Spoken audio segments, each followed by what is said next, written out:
애니메이션에 등장하는 캐릭터들은 각자의 개성과 매력을 어필할 수 있는 다양한 의상을 착용하고 등장합니다. 하지만 일부는 개성이 너무 지나치다 못해 좀 과하다 싶을 정도의 노출을 보여 앉으나 서나 시도 때도 없이 벌떡벌떡 일어나게 만들었던 캐릭터들이 등장하곤 했는데요. 너무 좋아서 자리에서 일어났단 말이 맞겠죠? 오늘은 도대체 이게 벗은 건지 입은 건지 알 수 없는 미친 캐릭터들을 소개해볼까 합니다. 여기에 나오는 캐릭터들은 수위가 매우 높기 때문에 시청에 주의해주세요. 처음은 약한 것부터 시작해볼까 합니다. 이 캐릭터 여성분이 약한 편인지 전 잘 모르겠지만 마장학원 HXH는 주인공과 히로인들이 신체 능력을 강화시켜주는 슈트, 마도 장갑을 착용하고 이 세계에서 온 괴물들과 맞서 싸운다는 내용을 가지고 있는데요. 이 애니메이션은 뭐랄까, 애니 자체의 수위가 상당히 높습니다. 그렇기 때문에 이 캐릭터들이 착용하고 있는 의상들도 하나같이 수위가 높은 편인데요. 특히 적과 전투를 할 때면 가려야 할 곳은 안 가리고 안 가려야 할 곳은 가린 독특한 전투복을 입고 서로 싸움을 벌이게 되는데요. 대표적으로 메인 히로인 중 한 명인 치도리 가우치 아이네의 의상을 보면 가슴과 배 부분이 완전히 파여 있어 허리와 가슴 라인이 그대로 드러나고 팔과 다리를 제외한 신체의 대부분이 거의 대놓고 노출되어 있는 걸 볼 수 있습니다. 이게 그 말로만 듣던 방어력 말렙의 갑옷인가요? 아이네는 작은 체구의 큰 가슴을 가지고 있어서인지 가슴 쪽 의상을 염해주는 밴드가 오히려 가슴을 더욱 부각시키는 듯한 느낌을 주고 있었으며 다리 쪽 슈트 안쪽으로는 스타킹을 연상시키는 듯한 네이와 다터벨트 비슷한 것을 차고 있어 많은 남성을 자극하기에 충분했다고 하는데요. 이 의상은 제로스라는 마도 장갑으로 마도 장갑을 착용하면 신체 능력이 극대화된다는 특징을 가지고 있습니다. 자신보다 몇 배나 더 큰 중화기를 들고 싸우거나 펀치 한 방에 적을 작살내는 모습도 다 이 슈트 덕분이라고 합니다.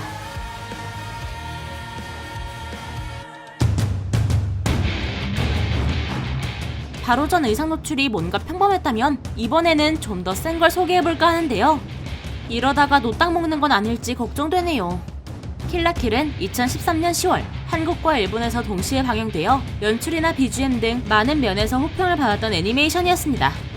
하지만 여기에는 연출이나 BGM을 제외하고도 시선을 강탈하는 요소가 하나 더 있었으니 바로 주인공인 마토이 류코의 전투복장이었는데요. 생케치라고 불리는 이 의상은 생명을 가진 섬유인 생명섬유로 만들어져 있으며 착용자의 혈액을 흡수해 전투 모드로 돌입하게 되면 엄청난 노출과 함께 초인적인 힘을 낼 수 있도록 도와주던 의상이었습니다. 변신 모드에서는 배와 허리는 물론 가슴 라인과 엉덩이 전부 보인다고 해도 과언이 아닌데요. 솔직히 가릴 부분만 간신히 가려서 사실상 거의 벗고 있는 거나 다름없습니다. 이렇게 노출이 심한 이유는 생명섬유의 힘을 이용하면서 그 힘에 지배당하지 않기 위해서라고 하는데요. 그러면 팔과 다리에 있는 저 생명섬유들을 끌어다가 좀 더 중요한 부위를 가리면 어땠을까 싶긴 하지만 아무튼 이렇게 되면 펀치 한 방에 두꺼운 콘크리트 벽을 박살낼 수도 있고 어지간한 공격은 다 튕겨내버리거나 거의 순간이동 수준으로 움직이는 게 가능해집니다. 또 전신에 무수한 칼날이 솟아나는 생케츠 서민 형태와 비행 능력을 갖춘 생케츠 질풍 등 상황에 맞는 전투복으로 진화하는 능력도 갖추고 있죠. 작중 후반부에서는 생케츠를 포함한 여러 생명섬유 의상들이 합성된 생케츠 키사라기를 착용하고 싸웠던 적이 있었는데 이때는 어마어마한 힘을 낸과 동시에 노출도 더 어마어마해져서 많은 사람들을 만족시켰다고 합니다. 여담이지만 일본에서는 한때 이 의상이 코스프레에도 많이 사용되었다고 하네요.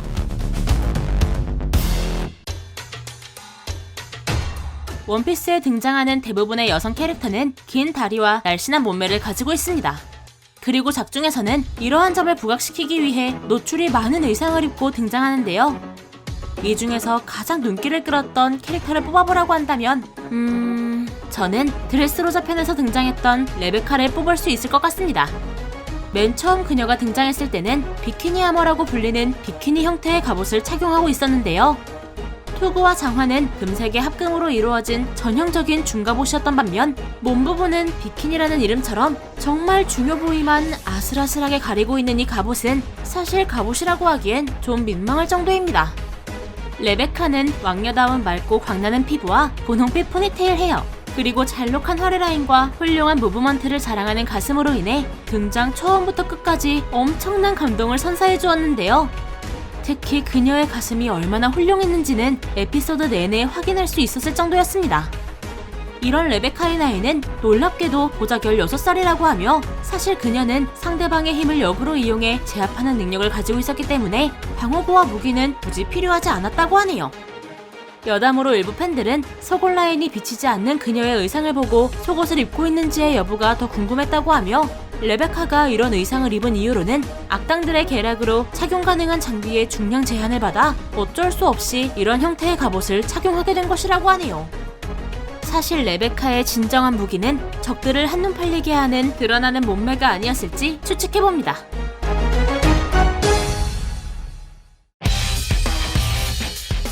이번에 소개해드릴 캐릭터는 백화유란 사무라이 걸즈의 고토 와타베에입니다. 이 애니메이션은 일본의 막부, 메이지 유신의 시대를 현대극으로 재해석한 하렘물이라고 할 수 있는데요. 고토 와타베에는 작중 히로인 중 한 명으로 다소 충격적인 복장을 하고 있는 것이 특징입니다. 그도 그럴 게 상의는 보시다시피 평범한 편이지만 그 아래로는 일본의 전통 의상 중 하나인 훈도시가 끝이기 때문이죠. 상의도 그렇게 평범한 편은 아니지만 하의가 너무 충격적이라 비교적 굉장히 평범해 보이네요. 이 훈도시는 스모 경기에서나 자주 봤을 법한 남성용 속옷으로 속옷 입는 것을 싫어하고 냄새 패티시가 있다 라는 것을 제외하면 왜 그녀가 이런 의상을 입게 되었는지는 정확하게 나오진 않습니다. 이유야 어찌됐던 앞부분만 살짝 가린 의상의 특성상 골반부터 허리까지 이어지는 라인은 물론 엉덩이를 그대로 노출하고 있는 걸 볼 수 있는데요. 아무래도 하체 쪽 노출이 심한 캐릭터이다 보니 애니메이션에서는 중간중간 그녀의 엉덩이 탄력을 강조한 듯한 장면들이 덜어 등장하기도 하고 극장판이나 서비스씬에서도 엉덩이를 강조한 장면들이 자주 등장하곤 했습니다. 이 캐릭터는 주로 기다란 창을 많이 사용하는데요. 근데 이게 동작이 크다 보니 등장하는 내내 펀치라가 끊이질 않는다고 합니다.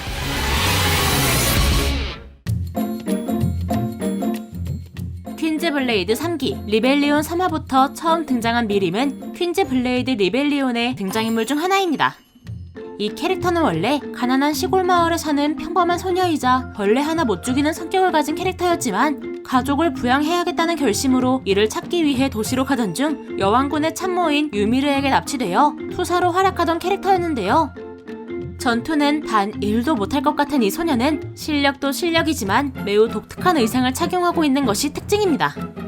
물론 노출도 평범하지 않긴 한데 이 전투복은 적의 공격을 받을 때마다 내부에 있는 크리스탈이 진동을 해 강력한 역장을 뿜어내는 형태로 되어 있는데요.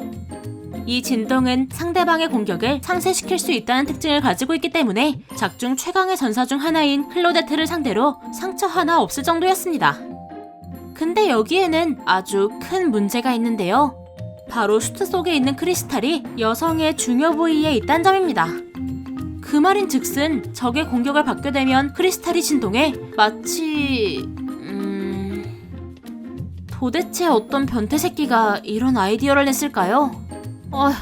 같은 지구에 살아있다는 게 믿기지 않네요. 아무튼 역장을 뿜어내기 위해서는 강력한 진동을 버텨야 하는데 당연하게도 적의 공격이 강할수록 더 큰 진동이 생겼으니 성인 애니 같은 장면을 덜어 만들기도 했습니다. 한 가지 웃긴 점은 미림은 진동을 버티는 인내력이 보통 사람을 초월한 수준이라 이 전투복은 그녀에게 가장 최적의 형태였다고 하며 그녀가 착용하고 있는 무기와 방패 역시 사방으로 진동하여 적들을 공격했다고 하는데요. 검에서 나오는 진동파는 적의 요새 하나를 반으로 쪼개버릴 정도로 그 파괴력이 대단하다고 합니다. 이 때문에 그녀에게 붙은 이명이 초진동의 여전사라고 하네요.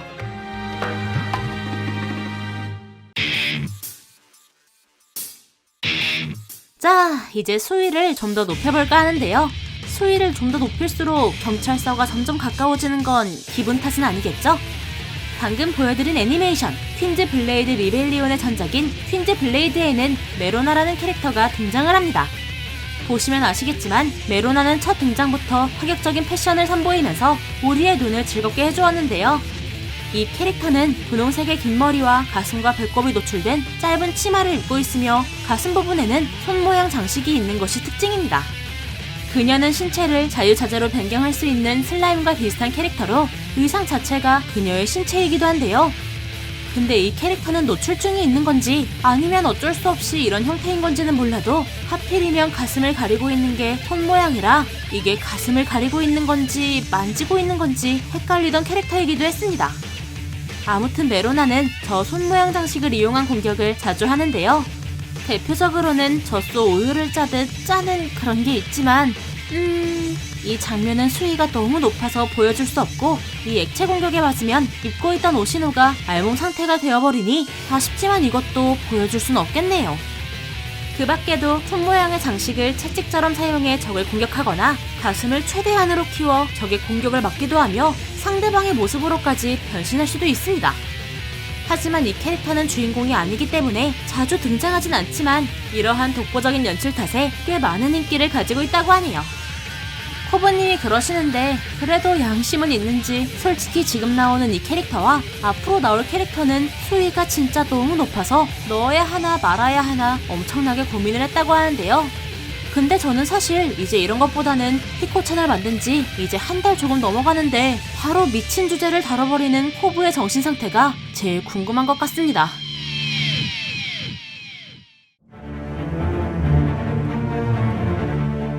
마지막으로 소개해드릴 캐릭터는 7개의 대조와 이름이 같은 신 7개의 대조의 등장인물 벨리알인데요. 이 애니메이션은 애초에 성인을 겨냥하고 만들어졌기 때문에 방금 설명드린 애니보다 더 미쳤으면 미쳤지 덜 미치진 않은 것이 특징입니다.